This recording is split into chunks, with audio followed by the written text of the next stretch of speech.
আসসালামু আলাইকুম। পল্লবী মহিলা ডিগ্রি কলেজে আয়োজিত অনলাইন ক্লাসে সকল ছাত্রীদের স্বাগত। আমি সর্বপ্রথম ধন্যবাদ জানাচ্ছি মহান আল্লাহ তাআলাকে, যিনি এই করোনা মহামারীর সময় আমাদের সুস্থ সবল রেখেছেন। আমি আরও ধন্যবাদ জানাচ্ছি আমাদের অধ্যক্ষ মহোদয়, উপাধ্যক্ষ মহোদয়, অনলাইন ক্লাসের সাথে সংযুক্ত সকল শিক্ষক মণ্ডলী ও ছাত্রীবৃন্দ সবাইকে শুভেচ্ছা ও স্বাগতম জানিয়ে আমি আজকের মতো আমার ক্লাস শুরু করছি। তো আজকে আমরা নতুন একটি অধ্যায় নিয়ে আলোচনা করব আমার ক্লাসে। প্রিয় দ্বাদশ শ্রেণীর একাদশ শ্রেণীর ছাত্রীবৃন্দ, তোমাদের অধ্যায় 11তম জীবন বীমা নিয়ে আজকে আমি আলোচনা করব। জীবন বীমা একটা খুবই গুরুত্বপূর্ণ অধ্যায়।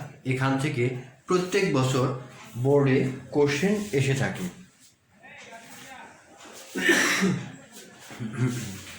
তো সেজন্য এই অধ্যায় থেকে আজকে আমরা বিস্তারিত কিছু জানব।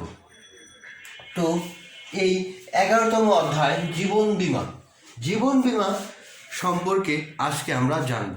এটা বীমা অধ্যায়ের দ্বিতীয় অধ্যায়, অর্থাৎ তোমাদের বইয়ের 11তম অধ্যায়। এই অধ্যায়টা খুবই গুরুত্বপূর্ণ। এখান থেকে প্রত্যেক বছর প্রায় সময়ে এখান থেকে অবশ্যই পূর্ণাঙ্গ 10 মার্কের একটা কোশ্চেন থাকে এই অধ্যায় থেকে। তাই বিমার থেকে যখন তোমরা অ্যান্সার করবা তখন এই অধ্যায়টায় ভালো মতো পড়বা। তোমাদের সবচেয়ে গুরুত্বপূর্ণ অধ্যায় এটা, সেজন্য তোমাদের পড়াটা খুবই গুরুত্বপূর্ণ।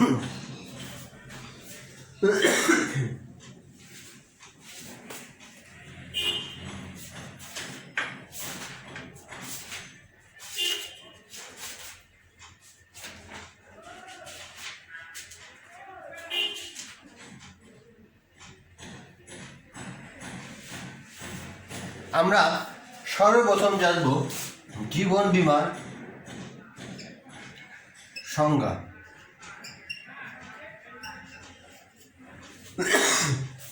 তো এই সংজ্ঞাটা সর্বপ্রথম আমরা জানব। জীবন বীমা সংজ্ঞাটা, জীবন বীমা সাধারণত মানুষের জীবন নিয়েই এই বীমা সংগঠিত বা এই বীমার কার্যক্রম।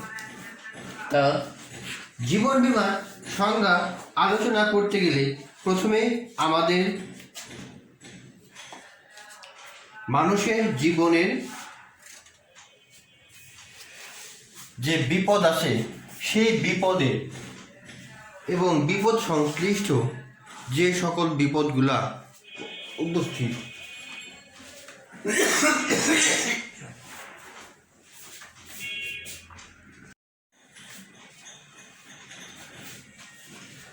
আমরা এখন জীবন বীমার সংজ্ঞাটা ভালো মতো জানি। জীবন বীমা বলতে আমরা কি বুঝি?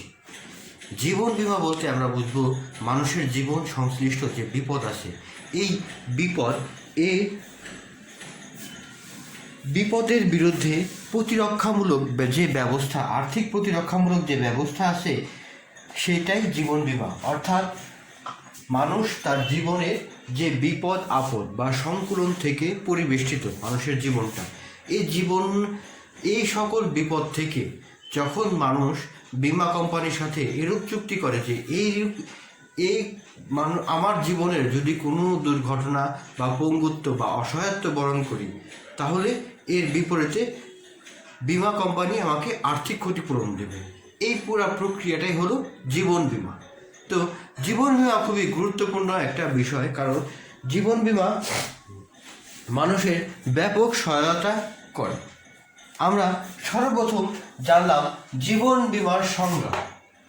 জীবন বীমার সংজ্ঞাটা আমরা এখন জানলাম। আমরা এখন জানব সংক্ষিপ্ত আকারে জীবন বীমার ইতিহাস।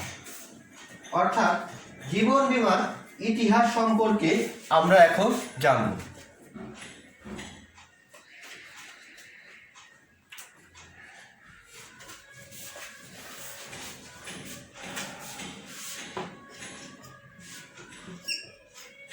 এই জীবন বীমার ইতিহাসটা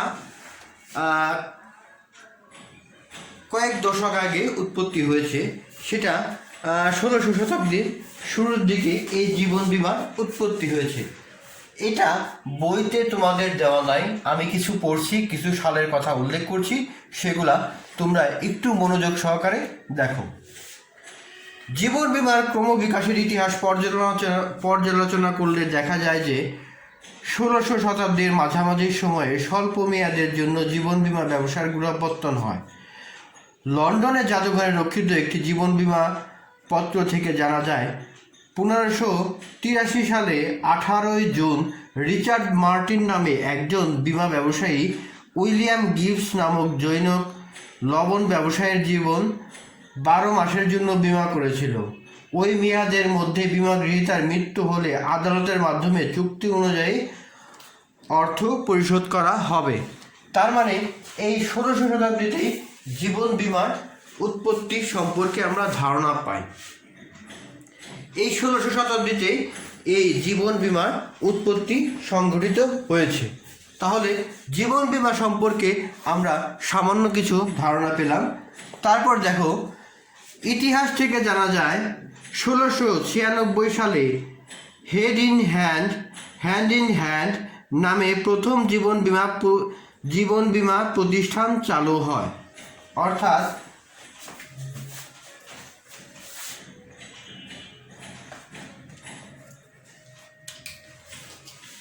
একটু দেখো, 1696 সালে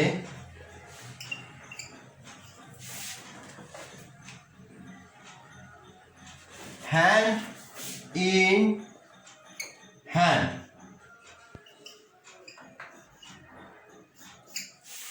1696 সালে সর্বপ্রথম হ্যান্ড ইন হ্যান্ড জীবন বীমা প্রতিষ্ঠিত হয়।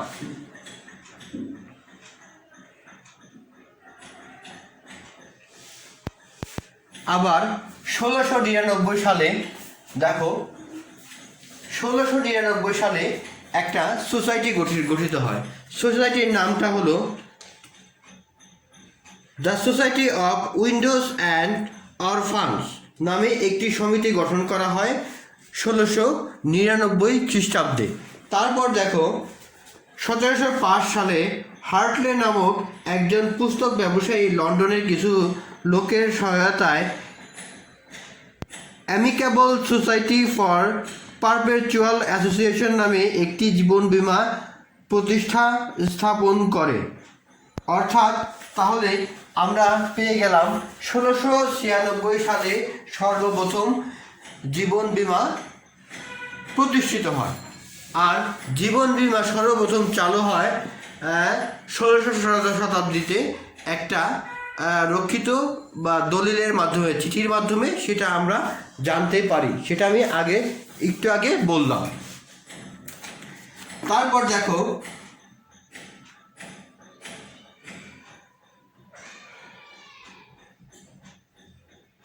দেখো 1693 সালে সর্বপ্রথম ব্রিটেনে রয়্যাল সোসাইটি প্রকাশ করে।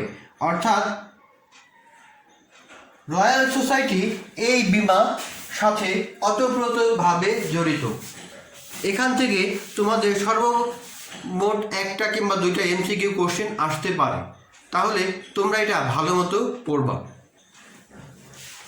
এখন আমরা জানব জীবন বীমার বৈশিষ্ট্য।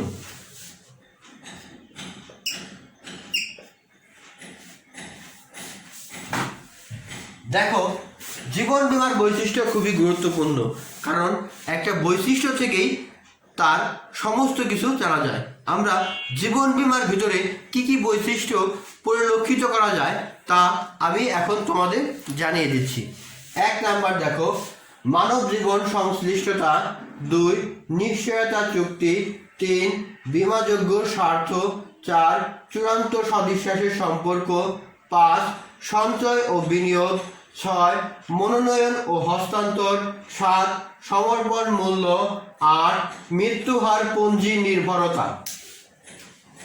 তাহলে আমরা এই সম্পর্কে এখন বিস্তারিত জানার চেষ্টা করব। এক নাম্বার দেখো, মানব জীবন সংশ্লিষ্টতা, অর্থাৎ এরূপ চুক্তি সবসময় মানুষের জীবনের সংশ্লিষ্টতা থাকে।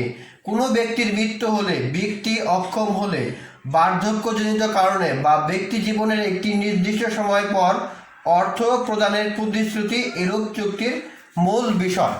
অর্থাৎ এই জীবন বীমা চুক্তিটা হবে মানুষের জীবন সংশ্লিষ্টতা, অর্থাৎ মানুষ যদি মৃত্যুবরণ করে, পঙ্গুত্ব হয়, অক্ষমতা হারিয়ে ফেলে, তাহলে এই জীবন সংশ্লিষ্টতার কারণে এই বীমা চুক্তিটা সংগঠিত হবে।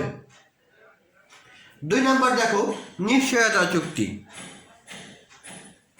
তোমরা কোশ্চেনে নিশ্চয়তা চুক্তি সম্পর্কে কোশ্চেন আসতে পারে। কি কোশ্চেন আসবে? জীবন বীমাকে কেন নিশ্চয়তা চুক্তি বলা হয়, এই সম্পর্কে আমি এখন বলবো। আমরা আগে যে সকল বীমার শ্রেণীবিভাগ সম্পর্কে আমরা জানছি, যে অগ্নি বীমা, নৌ বীমা এবং অন্যান্য যে সকল বীমা আছে, সকল বীমায় ক্ষতিপূরণের চুক্তি। কিন্তু জীবন বীমা হলো নিশ্চয়তা চুক্তি। কারণ মানুষের জীবনের বা মানুষ মারা গেলে মানুষের জীবন কেউ ফিরিয়ে দিতে পারে না, কিন্তু মানুষের মারা যাওয়ার পরে যে আর্থিক ক্ষতির সম্মুখীন হয়, তা এই ক্ষতিপূরণ করা সম্ভব।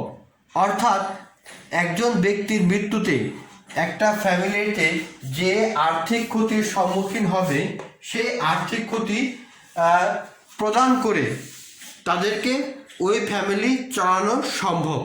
তাই জীবন বীমাকে ক্ষতিপূরণ চুক্তি না বলে নিশ্চয়তা চুক্তি বলা হয়। অর্থাৎ জীবন হানি হলে ক্ষতির পরিমাণ অর্থ দিয়ে পরিমাপ করা যায় না। তাই সেক্ষেত্রে বীমা গ্রহীতাকে জীবনের ক্ষতির জন্য একটি নির্দিষ্ট পরিমাণের অর্থ প্রদানের নিশ্চয়তা প্রদান করা হয়। এই কারণে জীবন বীমাকে নিশ্চয়তা চুক্তি বলা হয়। 3 নাম্বার দেখো, বীমাযোগ্য স্বার্থ।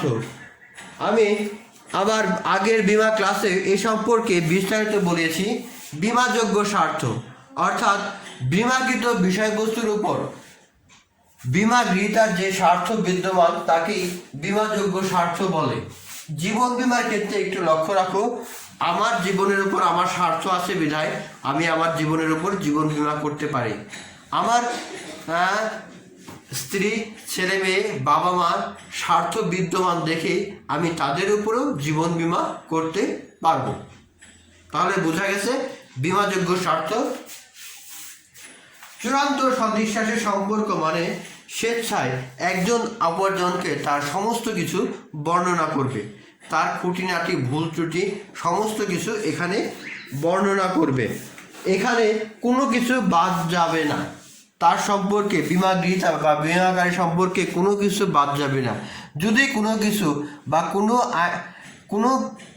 কোনো একটা রোগ বা কোনো কিছু গোপন রেখে যদি এটা করা হয়, পরে যদি এটা ধরা পড়ে, তাহলে এই চুক্তি বাতিল হবে। অর্থাৎ আমার যদি ক্যান্সার থাকে, তাহলে ক্যান্সারের কথা গোপন রেখে যদি আমি বীমা চুক্তি করি, পরবর্তীতে যখন ক্যান্সার ধরা পড়বে তখন সেটা বীমা চুক্তি বাতিল হবে।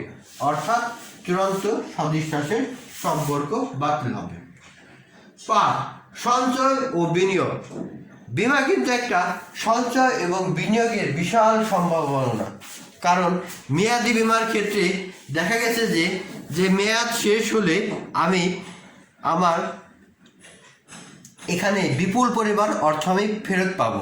অর্থাৎ মাসিক কিস্তি বা বাৎসরিক কিস্তির মাধ্যমে আমি টাকা জমা করে 10 বছর বা 20 বছর পরে এখান থেকে দ্বিগুণ হারে লাভবান হতে পারবো। মনোনয়ন ও হস্তান্তর। আমি জীবন বীমা আমার মনোনীত বা নমিনি রেখে যেতে পারবো। এই নমিনিকে আমি আমার জীবন বীমা চাইলেও হস্তান্তর করতে পারবো। সমর্পণ মূল্যটা খুবই কমন, এটা তোমরা বারবার বেশি করে পড়বা, কারণ এখান থেকে তোমাদের 10 মার্কের কোশ্চেন বোর্ডে এসে থাকে। সমর্পণ মূল্যটা কি আমি তোমাদেরকে বুঝিয়ে দিচ্ছি। দেখো, জীবন বিমাপত্রের বিশেষত আজীবন ও মেয়াদি বিমার গ্রহীতারা অনেক দিন কিস্তি দেওয়ার পর যদি বিমাপত্র চালু রাখতে না চায় তবে তা বিমা কোম্পানি বরাবর সমর্পণ করতে পারে। এই জন্য যে মূল্য পায় তাকে সমর্পণ মূল্য বলে। অন্যান্য বিমার ক্ষেত্রে কিন্তু এটা প্রযোজ্য নয়, অর্থাৎ অগ্নি বিমা এবং নৌ বিমার ক্ষেত্রে এটা প্রযোজ্য নয়। মৃত্যু হার পঞ্জি নির্ভরতা, এটা একটা খুবই গুরুত্বপূর্ণ বিষয়, কারণ এই মৃত্যু হারের পঞ্জির উপরে নির্ভর করে পুনরায় বিমা করা সম্ভব। দেখা গেছে যে এখানে মানুষ কত বছর বয়সে মৃত্যুবরণ করলো এটার একটা তালিকা থাকে। এই তালিকা থেকেই এই বিমা করা হয় বা বিমা করার জন্য একটা পলিসি গ্রহণ করা হয়, সেটা খুবই গুরুত্বপূর্ণ। তাহলে আমরা জীবন বিমার সংজ্ঞা, জীবন বিমার ইতিহাস এবং বৈশিষ্ট্য সম্পর্কে জানলাম। এখন আমরা শ্রেণী বিভাগ সম্পর্কে জানব।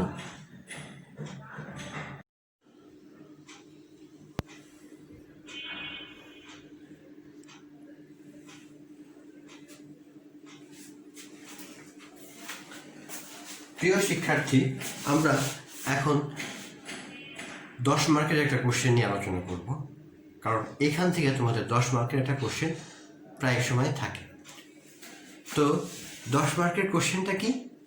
দেখো, জীবন বিমাপত্রের শ্রেণী বিভাগ, অর্থাৎ এই শ্রেণী বিভাগ থেকে তোমাদের পূর্ণাঙ্গ 10 মার্কের একটা কোশ্চেন সবসময় থাকে।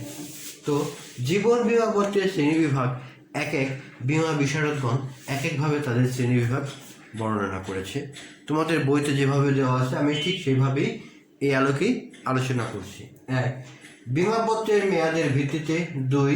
বিমা সেলামি পরিশোধের ভিত্তিতে। 3. বিমা গৃহীতার সংখ্যার ভিত্তিতে। 4. বিমা দাবি পরিশোধের ভিত্তিতে। অর্থাৎ বিমা দাবি পরিশোধের ভিত্তিতে এটা করা সম্ভব। তো দেখো, আরেকবার দেখো, বিমাপত্রের মেয়াদের ভিত্তিতে। 1. মেয়াদি বিমাপত্র। 2. বিমা সেলামি পরিশোধের ভিত্তিতে। 3. 2. বিমা গৃহীতার সংখ্যার ভিত্তিতে। 3. বিমা দাবি পরিশোধের ভিত্তিতে। এই কয়েকভাবে আমরা এটা ভাগ করতে পারি। তো আমরা এগুলোর প্রত্যেকটা বর্ণনা আমরা এখন পড়ব। প্রথমে দেখো, 1 নাম্বার বিমাপত্রের মেয়াদের ভিত্তিতে। এটাকে আবার 3 ভাগে ভাগ করা যায়। 1. মেয়াদি বিমাপত্র। 2. আজীবন বিমাপত্র। 3. সাময়িক বিমাপত্র। এগুলোকেও আবার কয়েক ভাগে ভাগ করা যায়, সে সম্পর্কেও আমরা পড়ব। প্রথমে এই 1 নাম্বারটা আমরা শেষ করি, পরবর্তীতে এগুলো আমরা আলোচনা করব। তাহলে দেখো, মেয়াদের ভিত্তিতে বিমাপত্র হলো সাধারণ মেয়াদি বিমাপত্র। খ. বিশুদ্ধ মেয়াদি বিমাপত্র। গ. যৌথ জীবন মেয়াদি বিমাপত্র। ঘ. শিক্ষাবৃত্তি বিমাপত্র। উম. বহুমুখী উদ্দেশ্য সম্পন্ন বিমাপত্র। আমরা এখন ওই সম্পূর্ণ বর্ণনা আমরা এখন পড়ব।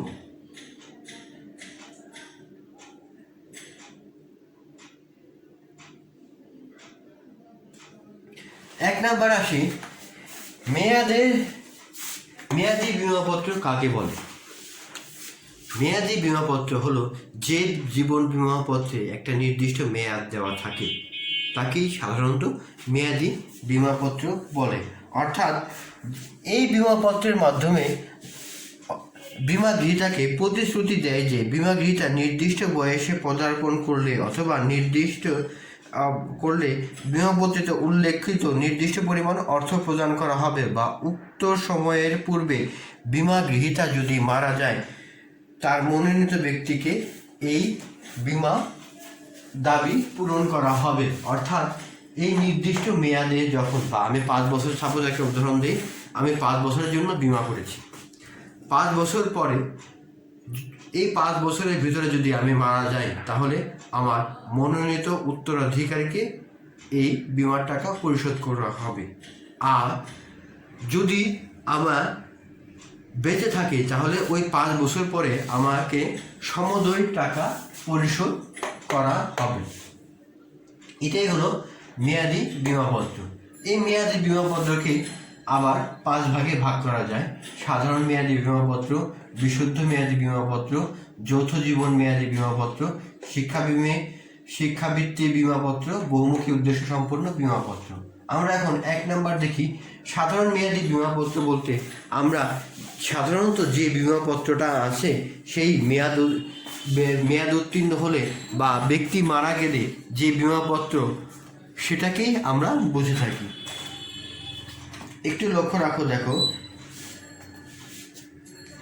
এরূপ বিমার ক্ষেত্রে নির্দিষ্ট মেয়াদের মধ্যে বিমাকৃত ব্যক্তি মারা গেলে মনোনীত ব্যক্তি অথবা উক্ত মেয়াদের মধ্যে বিমাকৃত ব্যক্তি মারা না গেলে মেয়াদ পরে তাকে বিমাকৃত অর্থ প্রদান করা হয়। ফলে এরূপ বিমা পত্র একাধারে বিনিয়োগ ও অন্যদিকে প্রতিরক্ষার সুবিধা প্রদান করে। সাধারণভাবে জীবন বিমা বলতে মানুষ এ ধরনের জীবন বিমাকেই বোঝায়, অর্থাৎ এটা এক ধরনের আমার বিনিয়োগ এবং অন্য ক্ষেত্রে এটা প্রতিরক্ষামূলক ব্যবস্থা। কারণ এই ক্ষেত্রে যদি কোনো ব্যক্তি বিমা করে থাকে তাহলে কি হবে, ব্যক্তি যদি নির্দিষ্ট সময়ের মধ্যে মারা যায় তাহলে তার ফ্যামিলি অর্থাৎ মনোনীত ব্যক্তিরা এই টাকা পাবে। আবার যদি ব্যক্তি বেঁচে থাকে তাহলে সে নিজেই এই টাকা উত্তোলন করতে পারবে।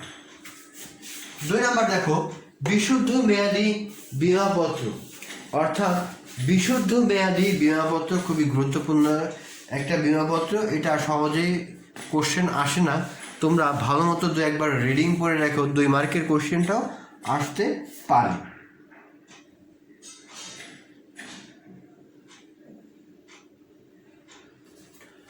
বিশুদ্ধ মেয়াদি বিমাপত্র বলতে বোঝায় এটা এমন একটা বিমাপত্র যেখানে একটা নির্দিষ্ট বছর উল্লেখ থাকে। ওই বছরের ভিতরে যদি বিমা গ্রহীতা মারা যায় তাহলে তার মনোনীত ব্যক্তিকে অর্থ প্রদান করা হবে, কিন্তু সে যদি মারা না যায় তাহলে কোনো অর্থ প্রদান করা হবে না। অর্থাৎ একজন ব্যক্তি 10 বছরের জন্য একটা বিমাপত্র গ্রহণ করেছে বা বিমা পলিসি গ্রহণ করেছে, এই 10 বছরের ভিতরে যদি সে মারা যায় তাহলে তার মনোনীত ব্যক্তিকে তার অর্থ প্রদান করবে, কিন্তু সে যদি না মারা যায় তাহলে সমুদয় অর্থই বিমা কোম্পানির লাভ হিসাবে বিবেচিত হবে। 2 নম্বর দেখো, যৌথ জীবন মেয়াদি বিমাপত্র। যৌথ জীবন মেয়াদি বিমাপত্র, এই বিমাপত্রটা আমরা কি বুঝি? যৌথ মেয়াদি বিমাপত্র অর্থাৎ এই বিমাপত্রের আওতায় 2 বা ততোধিক জীবনের উপরে একত্রে নির্দিষ্ট মেয়াদের জন্য বিমা পলিসি খোলা হয়, তাকে যৌথ জীবন মেয়াদি বিমাপত্র বলে। এ ধরনের বিমাপত্র বিমাকৃত ব্যক্তি যে কোনো একজন মারা গেলে বিমাকৃতা বা তার মনোনীত ব্যক্তিদের বিমার অর্থ প্রদান করে। আবার নির্দিষ্ট মেয়াদ পর্যন্ত বিমাকৃত সকল ব্যক্তি জীবিত থাকলে বিমাকৃত অর্থ বিমা গ্রহীতাকে প্রদান করতে বাধ্য থাকে। তাই এই ধরনের বিমাপত্রকে আজীবন বা মেয়াদি উভয় ধরনের হতে পারে। অর্থাৎ একটু দেখো, যৌথ বিমাপত্র অর্থাৎ 3 জন ব্যক্তি যখন একত্রে একটা বিমা পলিসি গ্রহণ করবে, এই 3 জনের ভিতরে 3 জন ব্যক্তি 10 বছরের জন্য একটা বিমা পলিসি গ্রহণ করলো। অর্থাৎ উদাহরণ দিয়ে একটা দেখো, মিস্টার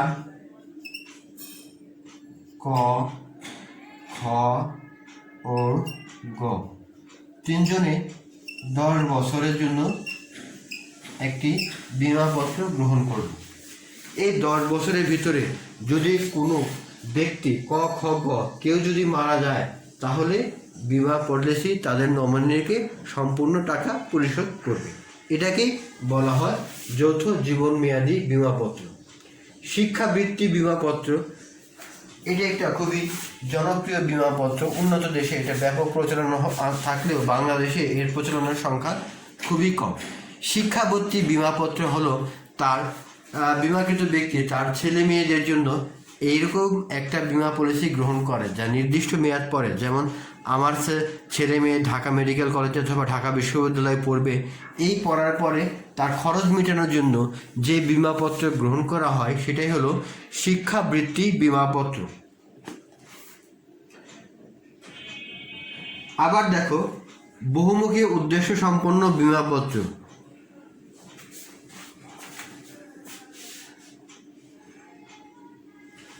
অর্থাৎ জীবনের বহুমুখী প্রয়োজনে একই বিমাপত্রের আওতায় পূরণের ব্যবস্থা রাখা হলে তাকে বহুমুখী উদ্দেশ্য সম্পন্ন বিমাপত্র বলে।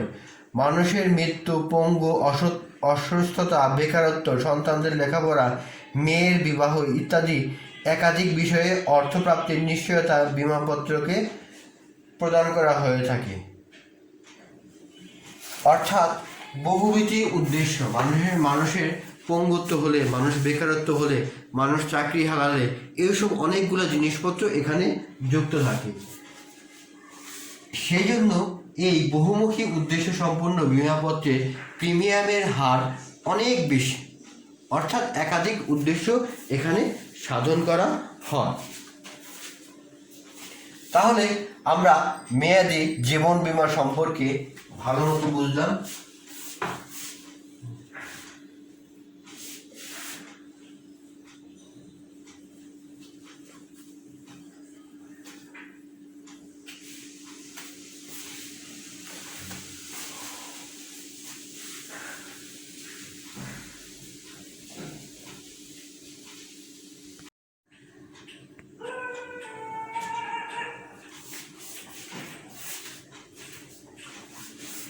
আমরা এখন জানবো আজীবন বীমাপত্র। আজীবন বীমাপত্র দেখো, একক কিস্তি সম্পন্ন আজীবন বীমাপত্র, অবিরাম কিস্তি সম্পন্ন আজীবন বীমাপত্র, সীমিত কিস্তি সম্পন্ন বীমাপত্র। এই তিন বীমাপত্র সম্পর্কে আমরা এখন জানব। দেখো, এই প্রথমে আছে একক কিস্তি সম্পন্ন আজীবন বীমাপত্র। মানে হলো এখান থেকে যদি আমি একটা মাত্র কিস্তি প্রদান করি তাহলে আমার সারা জীবন আর কখনো কিস্তি পরিশোধ করতে হবে না। এই কিস্তির পরিমাণ অনেক বেশি থাকে। অর্থাৎ যে আজীবন বীমাপত্রের ক্ষেত্রে একবারই মাত্র বীমা কিস্তি অর্থ পরিশোধ করা হয় এবং বীমাকৃত ব্যক্তির মৃত্যুর পর তার মনোনীত ব্যক্তি বা পোষ্যক বীমা দাবি অর্থপ্রাপ্ত হয়, তাকে একক কিস্তি সম্পন্ন আজীবন বীমাপত্র বলে। অর্থাৎ একটা মাত্র কিস্তির মাধ্যমেই এই বীমা পরিশোধ করা হয়। 2 নাম্বার, অবিরাম কিস্তি সম্পন্ন বীমাপত্র। অবিরাম কিস্তি সম্পন্ন বীমাপত্র একটা জনপ্রিয় বীমাপত্র নয় আমাদের এখানে, কারণ এখানে আজীবন আমি যে পর্যন্ত বেঁচে থাকবো সে পর্যন্ত আমার এই জীবন বীমা কিস্তি পরিশোধ করতে হবে। গ, সীমিত কিস্তি সম্পন্ন বীমাপত্র।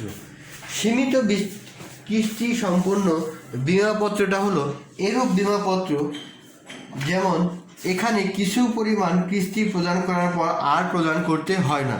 অর্থাৎ একটু দেখো, এ ধরনের বীমাপত্র বীমাগ্রহীতাকে একটি নির্দিষ্ট সময় পর্যন্ত বীমার কিস্তি বা প্রিমিয়াম বীমাকারীকে প্রদান করতে হয়।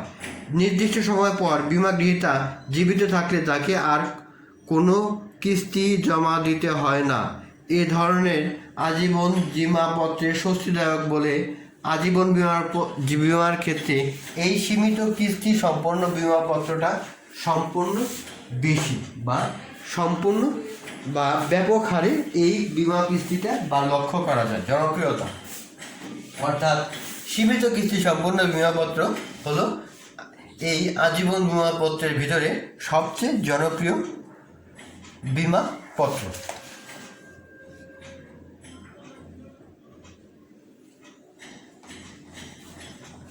তাহলে আমরা এই আজীবন বীমাপত্র সম্পর্কে জানলাম।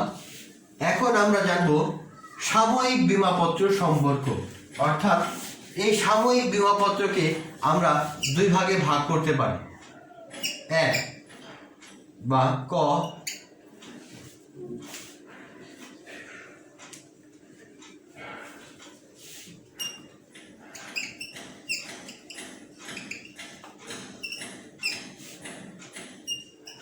সাময়িক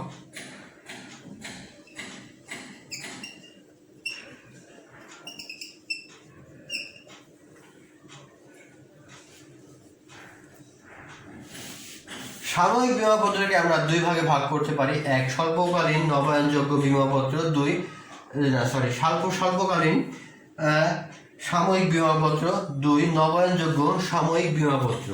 এটাকে আমরা দুই ভাগে ভাগ করতে পারি। তাহলে প্রথমে আমরা দেখি স্বল্পকালীন সাময়িক বিমাপত্রটা কি। অর্থাৎ এ ধরনের বিমাপত্র সাধারণত 2 বছরের জন্য ইস্যু করা হয়, আর এই 2 বছরের মধ্যে বিমা গ্রহীতার মৃত্যু হলে কেবলমাত্র তখনই বিমা দাবি পূরণ করা হয়। এ ধরনের বিমাপত্র এক কিস্তি সম্পন্ন হয় এবং মেয়াদের শুরুতে বিমা গ্রহীতা কর্তৃক তা পরিশোধ করা হয়ে থাকে। এক্ষেত্রে বিমা গ্রহীতা তার নিজ খরচে ডাক্তারি রিপোর্ট সংগ্রহ করে তা বিমাকারীকে দেখাতে হয়। অর্থাৎ এই বিমাপত্রটা 2 বছরের জন্য করা হয়। এখানে কিস্তির পরিমাণটা থাকে 1, অর্থাৎ এককালীন তোমাকে সম্পূর্ণ টাকা পরিশোধ করতে হবে। আর এখানে বিমা গ্রহীতার ডাক্তারির যে রিপোর্ট আছে এই রিপোর্টটা নিজ খরচে দেখাতে হবে। 2 নবায়নযোগ্য বিমাপত্র।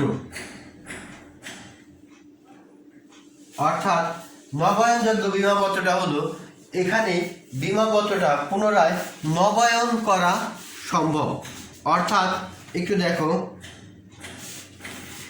এ জাতীয় বিমাপত্রে সাধারণত ডাক্তারি পরীক্ষা ছাড়াই নবায়ন করে নেওয়ার সুযোগ থাকে, আর সেই কারণে নবায়ন করার সময় বিমাকৃত ব্যক্তি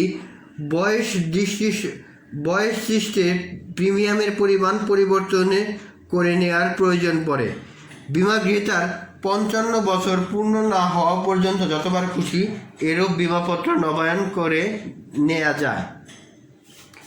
অর্থাৎ নবায়নযোগ্য বিমাপত্র হলো এখানে প্রত্যেক বছর যখন আমি এটা নবায়ন করব, এই নবায়নের পরে প্রিমিয়ামের হারটাও ভিন্ন হবে।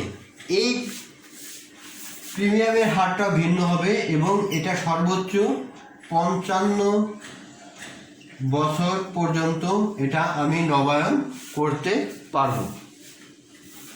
তাহলে প্রিয় শিক্ষার্থীরা, তোমরা বুঝতে পারলা সাময়িক বিমাপত্রের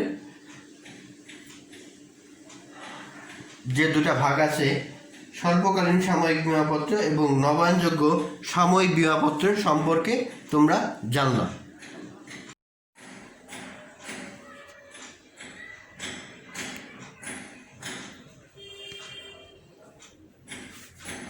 প্রিয় শিক্ষার্থীরা, এখন দেখো বিমা সেলামি পরিশোধের ভিত্তিতে যে ভাগ করা যায় বা শ্রেণী বিভাগ সে সম্পর্কে জানব।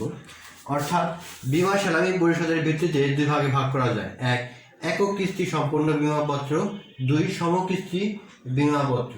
অর্থাৎ একক কিস্তি সম্পর্ক বিমাপত্র বলতে আমরা সেই বিমাপত্রকেই বোঝাবো যেখানে দেখো বিমাপত্র খোলার সময় বিমা অঙ্কের জন্য একক কিস্তিতে বিমা গ্রহীতা পুরো প্রিমিয়াম বা সেলামি বিমাকারীকে প্রদান করে বিধায় এই যে বিমাপত্র খোলা থাকে তাকে একক কিস্তি সম্পন্ন বিমাপত্র বলে। অর্থাৎ এতে একটা মাত্র কিস্তি প্রদান করতে হয় বিধায় তাকে একক কিস্তি সম্পন্ন বিমাপত্র বলা হয়। দেখা গেছে যে সাধারণত অপেক্ষাকৃত কম সময়ের জন্য এ ধরনের বিমাপত্র ইস্যু করা হয়। একটি মাত্র কিস্তিতে এরও বিমা পরিশোধ করতে হয় বিধায় এর অঙ্কটাও বেশ বা প্রিমিয়ামের অঙ্কটাও অনেক বেশ বড়, যা সকল বিমা গ্রহীতার পক্ষে সম্ভব নয়। আজীবন এবং সাময়িক বিমা ক্ষেত্র উভয় ক্ষেত্রেই এই একক জীবন বিমাপত্র ব্যবহার করা যায়। সমকিস্তি বিমা সম্পূর্ণ অর্থাৎ সমান হারে কিস্তি সম্পন্ন যে বিমাপত্র তাকেই সমকিস্তি বিমাপত্র বলে। দেখো, যে বিমাপত্রের বেলায় বিমাকৃত অঙ্কের বিপক্ষে প্রদত্ত প্রিমিয়ামের মেয়াদ অনুযায়ী মোট কিস্তির নির্ধারিত সমকিস্তি সম্পূর্ণ করে আদায় করা হয় তাকে সমকিস্তি বিমাপত্র বলে। সাধারণত মেয়াদি বিমাপত্রের বেলায় এরূপ বিমাপত্রের প্রচলন সর্বাধিক। অর্থাৎ সমকিস্তিটা হবে সমান হারে। তাহলে তোমরা বুঝতে পারলা একক কিস্তি সম্পূর্ণ বিমাপত্র ও সমকিস্তি সম্পূর্ণ বিমাপত্র। তারপর দেখো, বিমা গ্রহীতার সংখ্যার ভিত্তিতে একক জীবন বীমা, বহু জীবন বীমা। একক জীবন বীমার ক্ষেত্রে অর্থাৎ ব্যক্তি শুধুমাত্র তার নিজের জীবনের উপরেই এই বীমাপত্র করে থাকে। 2 নম্বর দেখো, বহু জীবন বীমাপত্রকে দুভাগে ভাগ করা যায়। 1 যৌথ জীবন বীমাপত্র, 3 শেষ উত্তরজীবী বীমাপত্র। এ সম্পর্কে আমরা এখন একটু জানি। দেখো, বহু জীবন বীমাপত্রের সংজ্ঞাটা তোমরা একটু দেখো। এ ধরনের বীমাপত্র একসাথে একাধিক ব্যক্তি বা বহুজনের জীবন বীমা করা হয়। গ্রুপ বীমা এ ধরনের জীবন বীমাপত্র হিসেবে গণ্য হলেও তার প্রকৃতি কিছুটা ভিন্নতর। অর্থাৎ যৌথ বীমাপত্রটা দেখো, এরূপ বীমাপত্রে একাধিক ব্যক্তি জীবন একটি বীমাপত্রে বীমা করা হয়। এদের কোনো একজনের মৃত্যুতে বীমা দাবি পরিশোধ করা হয়। সাধারণত অংশীদারি ব্যবসায় অংশীদারদের জন্য এরূপ বীমাপত্র বিশেষ উপযোগী। এতে প্রিমিয়ামের হার বেশি হয়, তবে ব্যক্তির সংখ্যা বিবেচনায় তা কম হতে পারে। আবার দেখো, শেষ উত্তরজীবী বীমাপত্রটা খুবই গুরুত্বপূর্ণ। শেষ উত্তরজীবী বীমাপত্রটা হলো দেখো, এরূপ বীমাপত্রের মাধ্যমে একাধিক ব্যক্তির জীবনকে একত্রে বীমা করা হয়। তবে বীমা দাবি পরিশোধের দিক থেকে যৌথ বীমার সাথে এর পার্থক্য হলো, যৌথ বীমার বেলায় কোনো একজনের মৃত্যুতেই বীমাপত্রের কার্যকারিতা শেষ হয়ে যায় এবং বীমা দাবি পরিশোধ করা হয়। কিন্তু এক্ষেত্রে যৌথ বীমাকৃত জীবনের শেষ জীবিত ব্যক্তিটি মারা গেলে বীমা দাবি পরিশোধ করা হয়। এরূপ বীমাপত্রের ক্ষেত্রে প্রিমিয়ামের হার বা সেলামির হারটা খুবই কম থাকে। তাহলে ভালো মতো বুঝতে পারলাম। আবার দেখো, বীমা দাবি পরিশোধের ভিত্তিতে আমরা এককালীন বা থোক বীমাপত্র, বৃত্তি বা কিস্তি বীমাপত্র বলতে পারি। দেখো, এককালীন থোক বলতে বোঝাচ্ছে এককালীন বা থোক বীমাপত্রের বেলায় বীমা দাবি পরিশোধের ক্ষেত্রে একবারে বা একই সময়ে সমস্ত দাবি অর্থ পরিশোধ করা হয়। সাধারণভাবে জীবন বীমা বলতে এ ধরনের বীমাকেই বোঝানো হয়। মেয়াদি বীমার ক্ষেত্রে ব্যক্তির মৃত্যুতে বা মেয়াদি পূর্তিতে এবং আজীবন বা সাময়িক বীমার ব্যক্তির মৃত্যুর পর একত্রে বীমা দাবি অর্থ পরিশোধ করা হয়ে থাকে। 2 কিস্তিতে বীমাপত্র। দেখো, এরূপ বীমার ক্ষেত্রের মাধ্যমে বীমা দাবি বা বীমাকৃত অঙ্ক একবারে পরিশোধ করা হয় না। উল্লেখিত নিয়ম অনুযায়ী দাবি উপস্থাপিত হওয়ার পর নির্দিষ্ট সময় পরে পরে কিস্তিতে বা বৃত্তি হিসাবে এরূপ অর্থ বীমাকারী পরিশোধ করে। অবসরজনিত বা বার্ধক্যজনিত অসহায় থেকে রক্ষায় এরূপ বীমাপত্র কার্যকরী সুবিধা ভোগ করা যায়। তার মানে এককালীন বা থোক বীমাপত্র হলো এখানে এককালীন সমুদয় অর্থ প্রদান করে দিবে। আবার দেখো, বৃত্তি বা কিস্তি বীমাপত্র হলো মাসে মাসে কিস্তি বা বৃত্তির মাধ্যমে এই বীমা দাবি পরিশোধ করা হবে। তো প্রিয় শিক্ষার্থী, আশা করি আমার এই ক্লাসটা তোমাদের অনেক উপকারে দেবে। তোমরা আজকে জানলা জীবন বীমা কাকে বলে, জীবন বীমার বৈশিষ্ট্য এবং জীবন বীমা শ্রেণীবিভাগ সম্পর্কে বিস্তারিত জানলা। পরবর্তী ক্লাসে জীবন বীমা নিয়ে আরও অনেক কিছু আলোচনা করব। সেই পর্যন্ত সবার কাছ থেকে বিদায় নিচ্ছি। সবাই ভালো থেকো, সুস্থ থেকো। সবাইকে ধন্যবাদ জানাচ্ছি। আল্লাহ হাফেজ। সবাই ভালো থেকো। আল্লাহ হাফেজ।